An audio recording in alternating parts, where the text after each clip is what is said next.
Hey everyone, this is the start of what I'm hoping to be a new series where I sit down with various members of the community and ask them what is their all-time favourite Smite moment.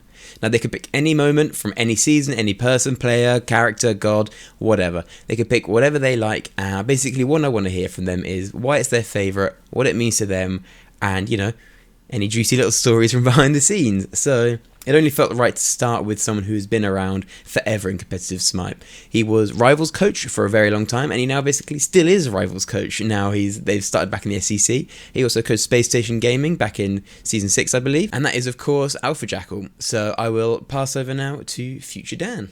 Hey everyone, welcome to this new series where I'm sitting down with various community members and asking them their favourite Smite moments of all time. And I'm joined here today by the illustrious AlphaJackal. Thanks for coming on, man. How are you doing? I'm doing very well today. How about yourself, mate? Lovely, thank you. We're saying this like we haven't just been speaking for 10 minutes beforehand. No, I just hopped on a call right away and was straight to recording. No messing around. So, for those who are somewhat a bit newer to Smite, or maybe been living under a rock, do you want to give yourself a bit of an introduction as to who you are in the Smite scene? Oh yeah, sure. My name's AlphaJackal. What most people will know me for is Season 4 and Season 5 coach of Team Rival, finishing second place at both World Championships. These days, I'm still coaching most of the team down in the SEC, on the European side, as well as casting and being a community streamer slash figurehead. What haven't you done? Look at that Smite CV. I haven't been an admin yet, but that will be crossed off as soon as there's a European League again. There we go. Right, so let's get into it. While you're here, what have you picked as your favourite Smite moment and why? Well, I assume everyone out there was gonna say that he's gonna pick the season 4 semifinals of Worlds against Energy as his favorite moment. And to be honest, that was the first one that popped into my mind. But I've gone with a bit of a curveball here. Just a bit before that, there was the Super Regionals, the qualification stage for Worlds, and my standout moment was kind of a moment one team in particular will want to forget. It's the capitulation of Dignitas in that qualification. Going into it, we'll just start from pretty much the end of the full split. Obey Alliance finished up first, followed by Team Dignitas, and then us in third. Elevate finished fourth, so we knew that we were going to face Team Dignitas in that semi-finals. Best of 5. Whoever won that best of 5 qualified directly to the World Championships. So we knew we were in for a bit of a tough set against Dignitas. Obey obviously had Elevate, and that was probably the first surprise that the full split had thrown up. The fact that Energy Esports, the defending world champions, finished not 5th, but 6th out of 8th in the entire standing. So they had to go through a wild card to get through to the World Championships. They not only did they have to go through the gauntlet on European side, they also had to go into that massive group stage of death to even have a chance at defending their title. No buys, no nothing, just straight up had to grind through the ranks. And, well, as I said, they got to the semi-finals, so you obviously know that they did. So that's sort of what happened with Energy. They alongside one of the other teams, believe it was Noble Esports. Those two came in as gauntlet winners, whilst the rest of the teams were going to be the ones that dropped down from their semi-final losses. In the end, it was Elevate ended up losing. They did give Obey a pretty good run for their money, actually, 3-2. The Elevate team at that time, no numbers, Cherio, Death Panther, Jermaine, and Dardes. Everybody knew that what they were capable of, that they were incredibly scary team to face off against, especially with their triple Guardian, double Hunter compositions. Nobody else was running it. Nobody else really had practice against it outside of the teams that they were scrimming, most of which was us. And it was very difficult for any team to really come up against it. So props to Obey for managing to overcome that and qualifying for the World Championship directly. But then we go into our set against Dignitas. That came after the Obey boys had qualified. And I'm not going to lie, we had plans for both outcomes. We had plans for if we did qualify and plans for if we didn't, because we knew there was a good chance that the Dignitas roster at the time, how strong it was, that we weren't going to go through and qualify directly. We knew we had to fight tooth and nail for it, especially considering that they had beaten us time and time again during the online play, beaten us at Valencia in the grand finals there. We knew it was going to be a very difficult set to come through. So just imagine our surprise when we get there and we just wipe them. It wasn't easy games, to say the least, but it wasn't as difficult as we assumed it was going to be. We came into it thinking 3-2, 3-1 either way would have been a fair reflection, but 3-0 was the scoreline. And Dignitas went down into the wildcards. Looking for the win. Double taunt there, double Kraken there! Oh my goodness. And Rival is going to be going to Worlds. Ladies and gentlemen, Team Rival in 3 short games have been able to topple Team Dignitas. The true David versus Goliath. AlphaJackal and his squad head directly to Worlds. And it wasn't just 3 stomps. We beat them in basically 3 separate ways, I believe is the way FDOT put it. We beat them just straight up snowball. We beat them from coming from behind, and then we just beat them. We just fought them consistently. Just out team fought them from minute 1. 3 separate ways of winning against them, and that looked like it took its toll on them. But going into the first day of the wildcards, they looked prepared. They looked like they were here to play. They looked like they were there to prove that they were still the strongest team going into the wildcards. And it's tough to say that they are right. It's tough to say that they are wrong as well in the wildcards. Like we said, Energy were there already. Maniac adapting Yamin, Emilito, and Irafa. It was ludicrous to see that team was going to be down there. One of Elevate or Obey was going to be down there as well. Turns out it was Elevate's roster, which was no numbers, Cherio, Death Pantino, that roster already said. Yeah, Dignitas down there, Variety, Cuba, Fred, Zero, Zarkle, and Trix Tank. Space Station at the time, one of the most informed NA rosters that struggled, I would say, against European opposition. It's Scary D, Homie FA, Anderster, Zapman, and Jigs. You had Trifecta, the upcoming Sinosure, Horrywin, Snoopy, Raw, and Kiki, so Cheeky in the solo lane. And Noble Esports were there, basically propping up the numbers a little bit. And no disrespect to the whatsoever, but everybody knew that in the wildcards, they had the least likely chance of qualifying for Worlds. I mean, this was a team that was still building up some momentum's team of still some players that were trying to find their place in the pro scene, others that were on their way out. Warus, Skilladon, Moswall, Wowie, and Wubbin. You know of 2 of them these days still. Moswall, you still remember as the Season 5 World Champion mid laner, and Wowie obviously still playing his trade. So the fact that out of those 6 rosters, only 2 of them would qualify for the World Championships, we knew that one strong EU roster at the very least was going to be knocked out, whether it be Energy, Dignitas, or Elevate. And the talk amongst the teams that had already qualified was divided. Everybody thought that Energy was a shoo-in. I think most fans at home did as well. They were mad that they were there. They were mad that they had to even play in that tournament. They wanted to be as part of the semi-finals rather than go through this gauntlet. And it showed. They absolutely manhandled every single team in that competition. So it just came down to whether Elevate was going to go out, whether Dignitas was going to go out, whether both of them went out, and one of the NA teams came through. Pretty much everybody put their money on, unfortunately, Elevate not making it, with Dignitas qualifying as that sort of second seed. So we then jump into those games. It was just best of ones throughout, each team playing each other once. We had about 15 or 16 matches or something ridiculous like that. Now, the phrase "group of death" is thrown around, but it really was a group of death. But I know I was going to I would have put my house on Dignitas making it through. I almost did. well, not exactly my house, but I almost made a sizable bet that it was going to be Dignitas and Energy. Wow. And funnily enough, they were the teams that kicked off this group stage. They were the teams that played in that game 1. Dignitas had this almost unique way of drafting and playing the game. They wanted Zeros to be on something safe, that's something that could follow up on damage quite easily.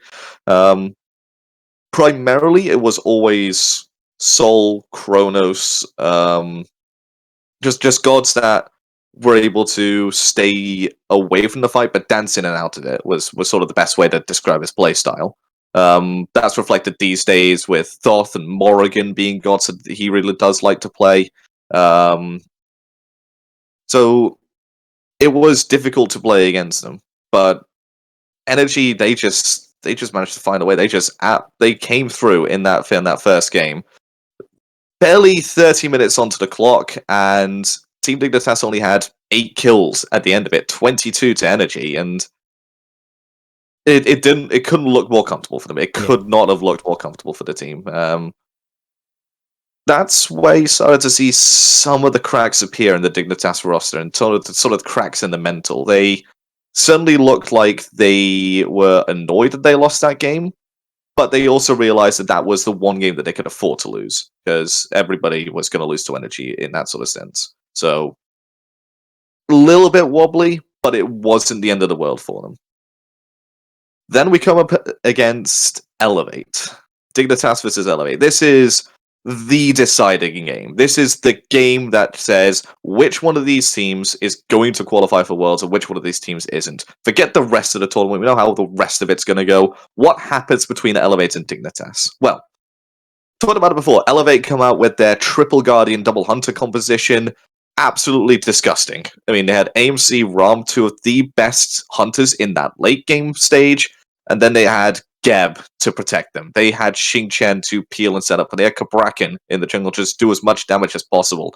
It was a frightening composition. And who do Dignitas pick into that? They picked Shark. They picked Shark as their solo laner. I think it was a solo laner. I definitely remember there were Shark. I think you're right. It was jungle, because Variety, Tyr, he was just slamming that as much as he could. Fafnir was a very strong pick for Dignitas because they liked Zeros playing onto these auto-attack based mages in the mid lane. Sol once again picked up for them Hu Yi just to try and outtrade and outbox the AMC and keep these sort of tanks at bay, but it just didn't work out for them again. They got off to a solid start, they got off to a lead, and I sort of expected them to, but the Guardian composition is just too strong. You can't let them get to late game. You can't let them get 47 minutes into a game, because you're just going to lose at that point. The patience from the Elevate roster, the patience from the main man himself, Cheria, was unbelievable to see. Dardes kind of did, feed a tiny bit in the early game, but it didn't matter because the rest of the team was just there playing the games of their lives. Death Panther playing probably the best tournament I think he's ever played, and that's probably one of his standout games on this AMC mid. It was a joy to watch them, but you saw it on the face of the Dignitas players. You saw it on those cams that they had. The players' heads were dropping throughout the game. They were frustrated. They were getting, almost like they were starting to separate a little bit in the fact that they just weren't coordinated. So what would you say was going wrong with them, playstyle wise? Or was it all mental even? I honestly think it was just a mental thing. Having the first game against Energy, it's not a good look for the team, because you want to get off to a fast start in a group of death like that, so you're not playing catch-up, so you're not having to force yourself to win the games. You want to be ahead of the curve. And so when you go into the first game and it's pretty much almost a guaranteed loss, and you're then playing catch-up for the rest of the time, it does weigh on the mind a little bit. It does make you think, oh god, we need to win this game. We need to not make any mistakes. We need to play perfectly. And I don't know, maybe their over-reliance on the Ram pick for Arkle to stay safe, maybe the fact that they did pick this Chuck jungle was a bit of a misstep, because they were lacking damage that game. They were seriously lacking damage to kill these 3 frontliners, and Chuck's not going to bring that damage, especially if he's building into a tanky build like he did, with Variety also building a tanky build. You're relying too much on Zeros and Arkle to be doing the damage to these tanks. And when he's playing Hu Yi, who's got very low base attack speed, he's not going to chew through the health bars. He's needing to get loads of attack speed in his build, but it's still not going to be enough to reach that sort of cap. Zeros had to go into more of a defensive build, going into a Mantle of Discord and Book of the Dead, just so he could survive the insane burst of Cheerio. I just saw it as they got their strategy wrong in those two critical games. Those two games against the European teams, they needed to get their strategies right, and both times they came up failed. They needed, I would say, if their drafts were put in the other game. So, for example, they had the tanky frontline draft of the game against Elevate into the game against Energy, and then they had this massive burst composition that they had with the Naja and the Sylvanas going up against the side of Elevate. They would have stood a lot better of a chance. And it's not often that you say that a team goes into a tournament and got their strategy wrong, but I think this is the one time that it was clear to see to everybody that not only was the mental not there, but the strategy just wasn't there either. And they did duly not make it through in, I think, what's to me is one of the biggest shocks ever, because that European League was insanely competitive, but they were fairly comfortably over the regular season, I think the best of the three. Would you agree from your point of view? Oh, absolutely. I think if you're looking at the big four at the time of the European Smite scene, you're looking at Obey, Dignitas, Rival, and Energy. It was impossible to call who would win those games, but you always knew Dignitas would come up with something. You always knew that they would be there to form somewhat of an upset, to form a plan to shut down the opposition, and it sort of did show in their final standings of the full split. They finished 4 wins, 2 draws, and 1 loss. I believe that loss came against Obey Alliance. For my money, they were the most difficult team to play against because they had this way of controlling the game from ahead that no other team really had. So it was a real sort of turning of the screw style mentality. Yeah, it was. If you let them get comfortable in the game, you had already lost. So the way that most teams played against them is they made them feel uncomfortable, is they made them feel like they were just not able to establish themselves. They picked some teams decided to pick early game, which is kind of what Energy did do it in their first game. And the fact that they picked Kakul and Jungle just spoke to the fact that they wanted to win the early game. Other teams like Elevate decided to let them have the early game, be a massive pain in the ass to siege against, and just beat them in the late game with a superior teamfight comp. And those were legitimately the only 2 chances that you had to beat that team. You had those 2 windows, either win the early game or win the late game. The mid game was just a wash. They would pretty much always win that mid game if you went ahead. So who are you hoping to go through from there? From the wildcards? Yeah, I mean, other than the teams that kind of were fairly obviously not going to make it through, were you hoping that... Who would you have rather been facing in the semi-finals? NRG or Dignitas?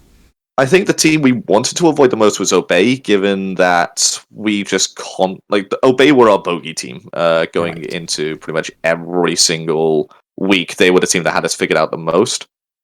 And between Energy and Dignitas, it's like saying, how would you like to die? Would you like to be thrown off a cliff? Would you like to be thrown into a massive boulder over and over again? It's you either just slowly get grinded away at, or you just plummet. there's just no in between. It was a difficult thing to sort of say which team we wanted to play against more. Ideally, it'd just be who would we rather play against on the day, rather than who would we rather play against.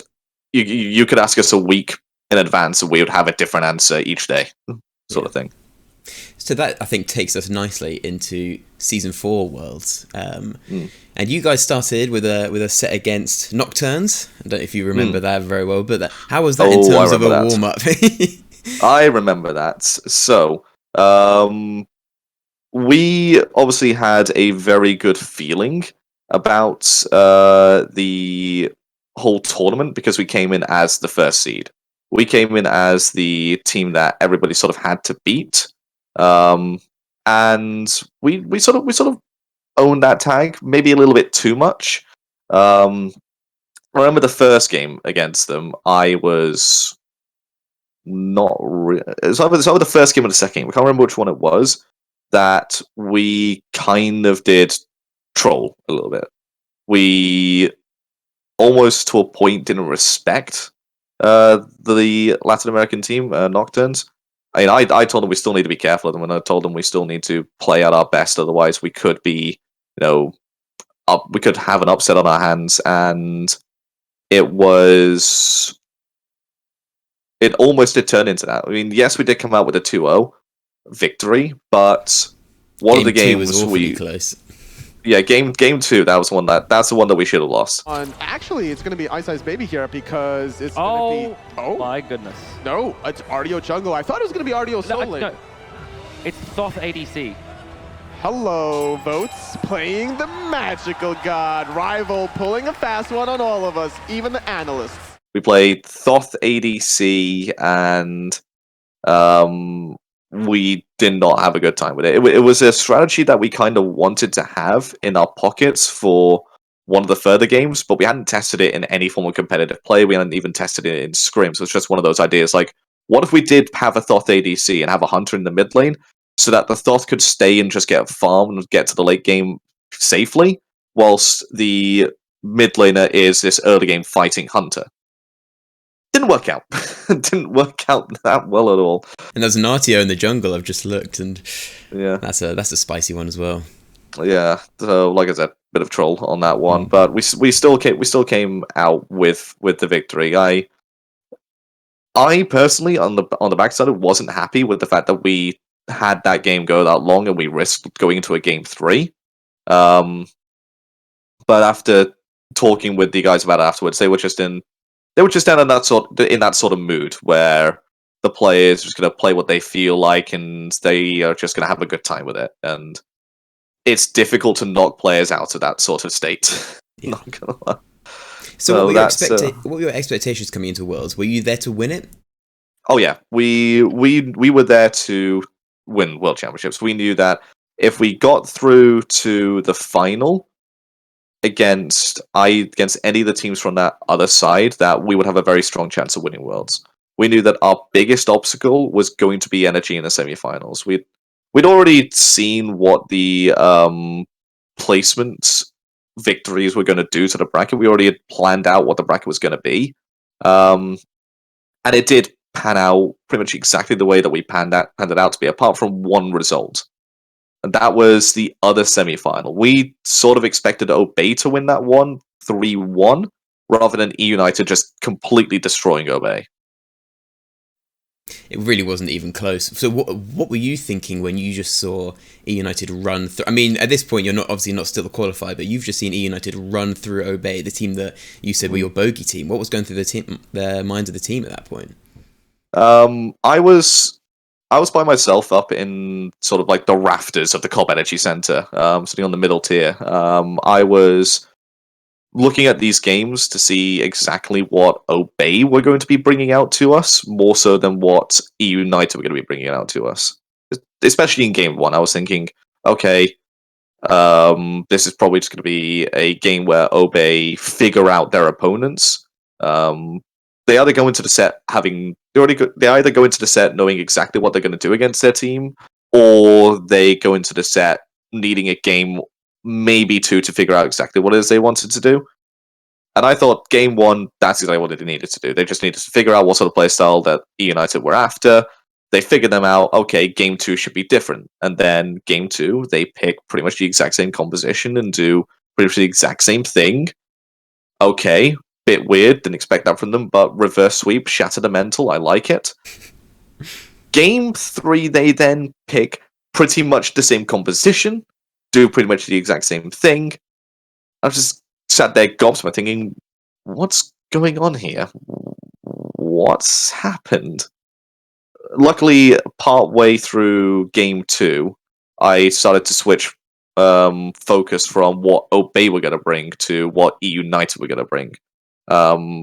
during the interlude between game 2 and 3, I had a quick think back to game 1 and started to remember certain things that E United had done that were quite significant. But we still didn't expect it. When we had that team meeting that night, we were all like, okay, guess we have to plan for E United now rather than obey, because we had talked about the run in the weeks prior. We had talked about it before the tournament even, before Worlds even started. We talked about how we wanted to play each set, how we wanted each set to sort of go, and then this curveball just gets thrown at us, and it didn't help that we were all incredibly sick as well. Like, we had been struck with land flu, I believe. Wolfie was the only one that wasn't sick at some point during the whole event, which is surprising considering his girlfriend at the time got very ill almost instantly. So our comms were quite shot, but we still managed to overcome energy. We still managed to put up a fight against United. So I think that leads us. So behind the scenes, you may have mentioned you had a second favourite moment. I'll let you take the floor. The second favourite moment, and of course it's Rival versus Energy Season 4 semi-finals at Worlds. How could it not be one of my favourite moments out there? We knew it was going to be a difficult set. We knew that this was Energy's test as well.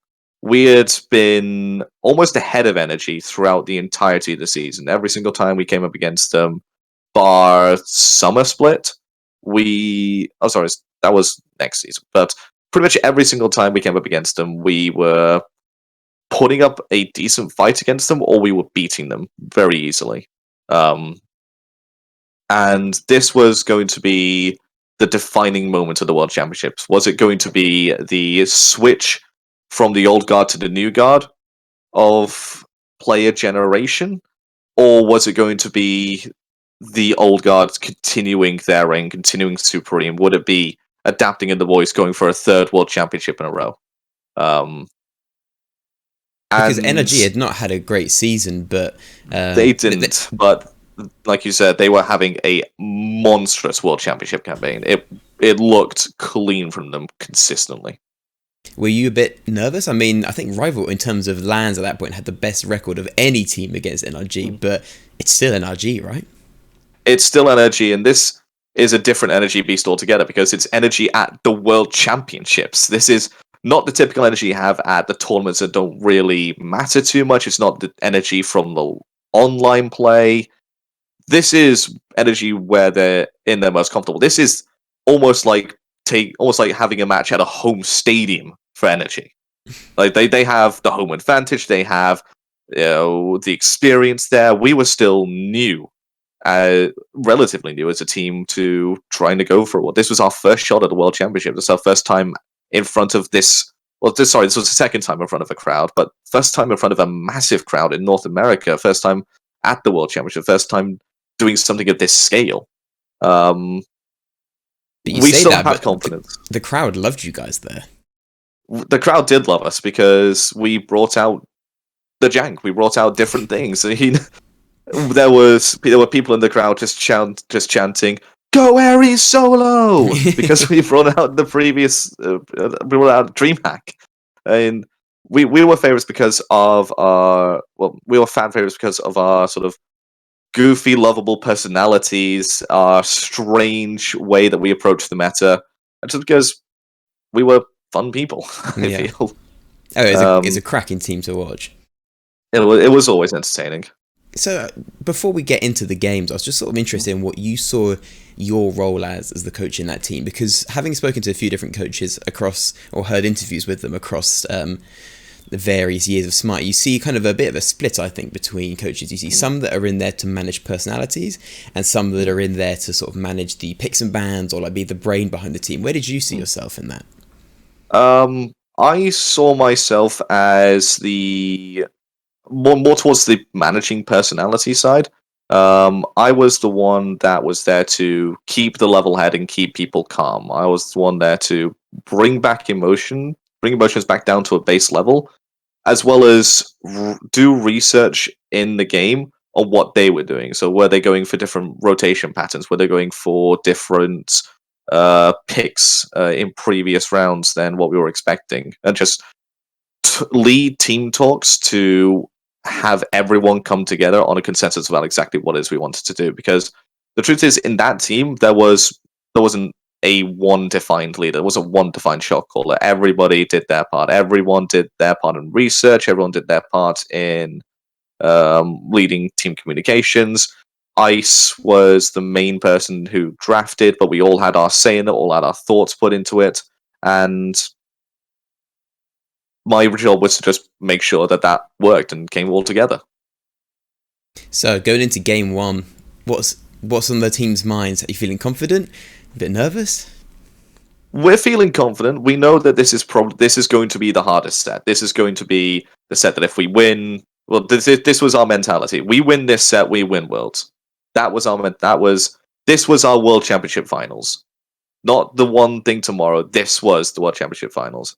And it just so happened to be on my birthday. This game. Oh, really? Yeah, this set was on my birthday, the 6th of January. What was the heart rate at birthday and facing an RG? I was just like, I couldn't have asked for a better birthday present if we win that set. This would be the experience of a lifetime if we did so. But going into game one, we were all confident. We all knew the game plan. We all know what we wanted to do, and we just went for it. We sort of kept our game plan, which was play the objective game and play the team fights, because that's what we were strongest at. We knew that Energy would try and come through with an early game laning phase push and just try and snowball the game out of control. And that's what they did for 4 games, actually. If you ever look back at those games, game 1 and 2, we were behind. Games 3 and 4, we were so far behind to the fact that we couldn't really do much. Energy pretty much won 4 out of 5 games that day, but lost the set 3-2. And I say that because games 1 and 2, they got into a lead, and each game in that set, apart from game 5, they kept on getting into a higher and higher tempo. They kept on getting a lead faster and faster. And it's games 3 and 4 that we just weren't able to keep up the pace and catch up. But games 1 and 2 were just led by, and 3 and 4 as well, were led by adapting Surcat. He just played that pick unbelievably well on the day, and it was something that we had considered banning.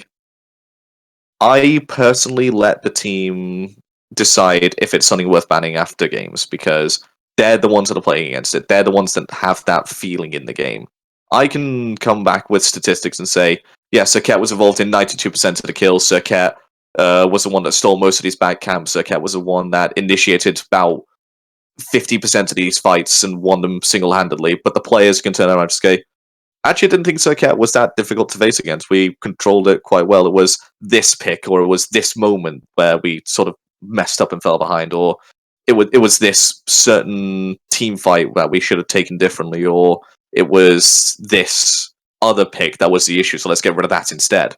And as a coach, it's your job to trust in the players at times. Sometimes you just turn around and say, no, you're idiots, we're doing this. But in a world's pressure situation like that, you trust in the players. What would you and have I trusted done? in them as well. I would, if it was up to me, I would have banned Surcat in game number 4, rather than just keeping it as a ban for game number 5. Games number 1 and 2, we fell behind, but we came back. So we felt like Surcat wasn't really an issue. Game 2, we felt like Cabrakan was a big issue for them. Cabrakan, Yes. their Cabrakan solo just destroyed the entirety of the right side of the jungle, rotated in towards our red buff for a fight very early on, and just controlled the game himself. But then we got to a point where we were able to kill the Cabrakan very easily, and then turn around fights from there. So once they lost that shield of a front line, we could then just start picking them off one by one, and that's kind of what we did. But then games 3 and 4 happened, and again, Adapting played Surcat, picked it up quite early in the draft, and again, continued to show why it was a pick that we sort of needed to take away. We had a slight discussion about it after game 3 about whether we wanted to ban it or not, But we decided, no, we played against it 2 games prior and we beat it. It's not the circuit. We're going to go ahead and play against it again and look to try and do something different ourselves. So, having watched back through the games a bit earlier today, games 1 and 2, like you said, Energy got a bit of a lead. Game 2, they had a fairly massive lead, but you guys came back in classic rival style, Phoenix defense, like something that happened a billion times over the rest of the career. But what made the difference between Game 2, where you could come back that late, and Games 3 and 4, where the lead got a bit out of control? I think the thing that made it different was might have been a little bit of fatigue, but it was also I had this feeling specifically that Energy were just growing into the set. They started off fast, but it was also slow by their standards, and they just grew in confidence, kept on growing and growing and growing to the point where they had figured us out. Which is why in Game 5 we needed a completely different way of looking at things, a completely different, drastically different play style. So after game number 4, and this is in the Rival documentary, if you guys watched that, I told everybody to take like a quick minute or 2 breather, just to calm down, reset the emotions, and put ourselves back into the state that we were in before the set even started.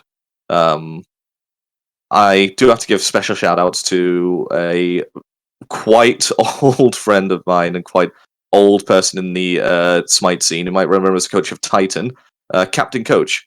He's the one that gave me that advice. He literally sent me a DM after game number 4, telling me to tell people to just calm down, reset, and put ourselves back into the state of mind. So without that advice, I don't know what we would have done. I don't know what I would have done, but we knew that because we had control over whether we were first pick or second pick, that we could come up with a plan that would almost guarantee us a good draft. And lo and behold, we discussed it. I sort of thought that that final game would come down to who had a very impactful support, a very impactful team fight draft, and we drafted just that. We drafted a Darji, we drafted an Athena, we drafted this massive, overwhelming team fight composition. But then it didn't start off that well. The game number 5 got off to a rough start, and I thought to myself, "Oh God, what have we done? We've actually thrown the chance here. We've thrown the chance at the World Championship." But there was this one fight, and I don't think I'll ever forget how this fight started for the rest of my life. Gold Fury just towards our side. Adapting looks to try and leap in to stun Ice, because Ice doesn't have beads.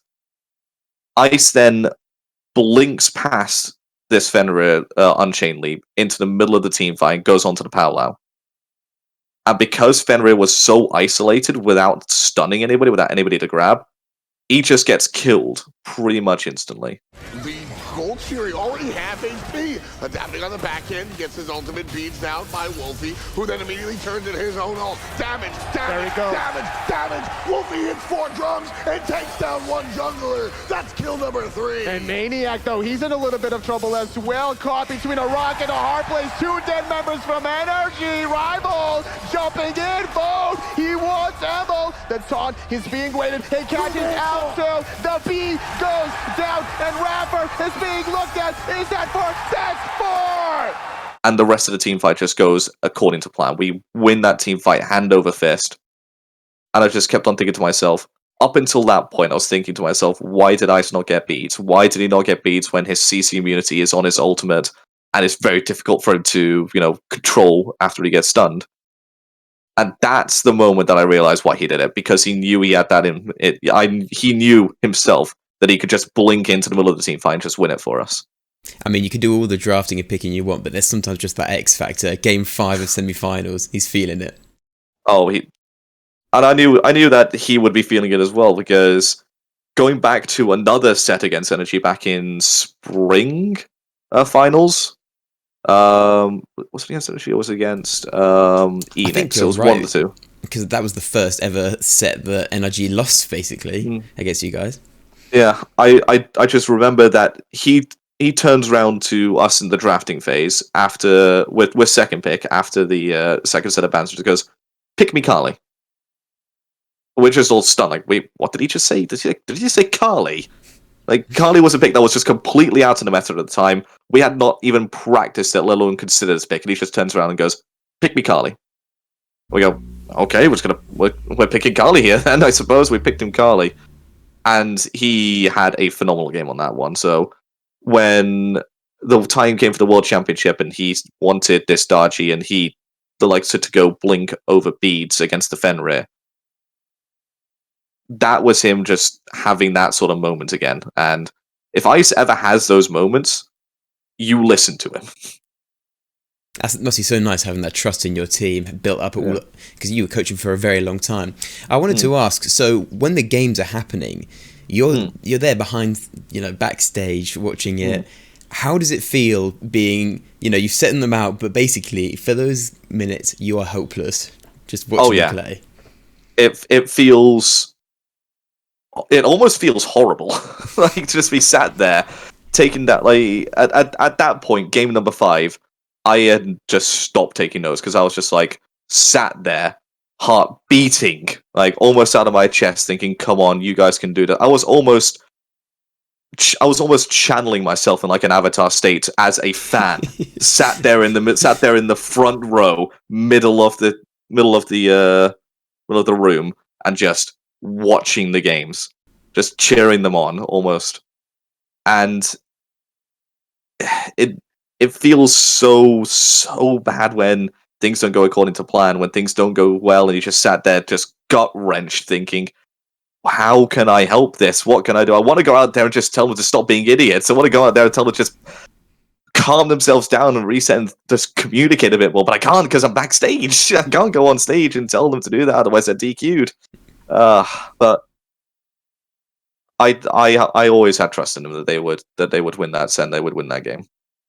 So, correct me if I'm wrong, but when you're backstage, you're quite close to the other coach as well. I seem to remember a bit of behind the scenes. I think it might be from that Rival documentary. You were really close to the other coaches when you're back there. So backstage, you do have there is an area for you to sit down and watch the games. And I know that for the finals,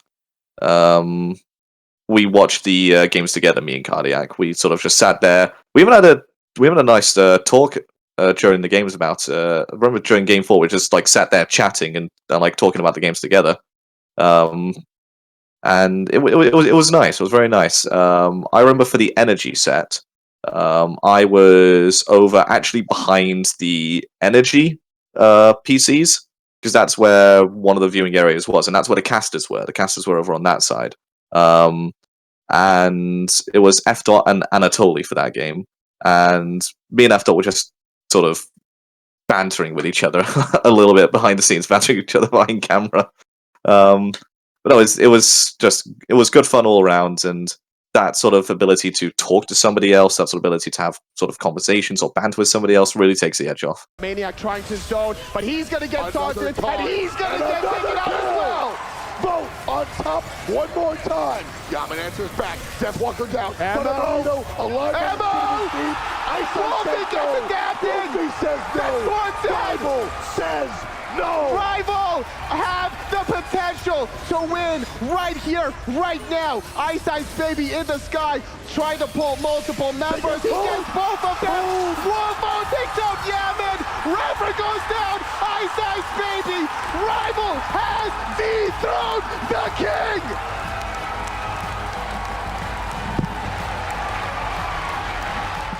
And so, Game 5, you guys, spoiler alert, end up taking it. What was it like in that moment? I just felt a sigh of relief, sigh of euphoria, and that feeling is not a feeling I've ever felt ever since, because it was this whole thing of, we've done it. We've beaten Energy at the World Championship. We've ended their reign, and like I said, that felt like the final to us. So in our minds, we were sort of almost thinking that we had done it, that we had pretty much got our hands on the trophy already, and our hands on Mjolnir already. And you could see that in the sort of celebrations that were happening again in our documentary, or if you're going to go watch the VODs afterwards, you could sort of see everyone. was getting up and cheering and everything, and then that rival chant started. Funny enough, I actually started that. I was just stood there while everyone was like hugging until I would turn around to the crowd, just fist pumping, rival, rival, rival, and everyone in the crowd started joining in. Is that the English hooligan in you coming out for a minute? Oh yeah. Like if I was a full on hooligan at that point, turn around to energy and go, who are ya? Who are You Just- fat bastard. That is the brilliant. admin is a wanker, the admin is a wanker. Admins, if you're watching this, No, don't mean it. all Don't the mean it. the admins were phenomenal that day as well. We had our good mate Vinny as our side admin, and Vinny just loves us. We love Vinny as well. So that must have been a brilliant experience. I don't know if you want to talk much about the final, because we're on a program about your favourite moments. I can't imagine that ranks up all too high.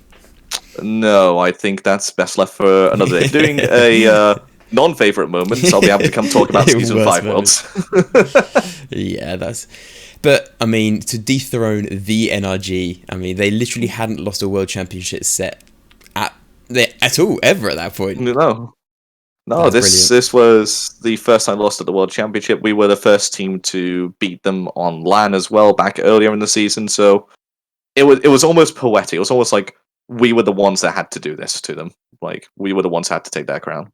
It really was a passing of the torch as well, because you guys, I mean, like I said, it was such a dominant time for Europe, and especially it was so competitive, but at the same time, it was always rival coming out on top, which really did feel like it was the new NRG. Is that what you felt like from your point of view? Like, okay, no, we are the top dogs now.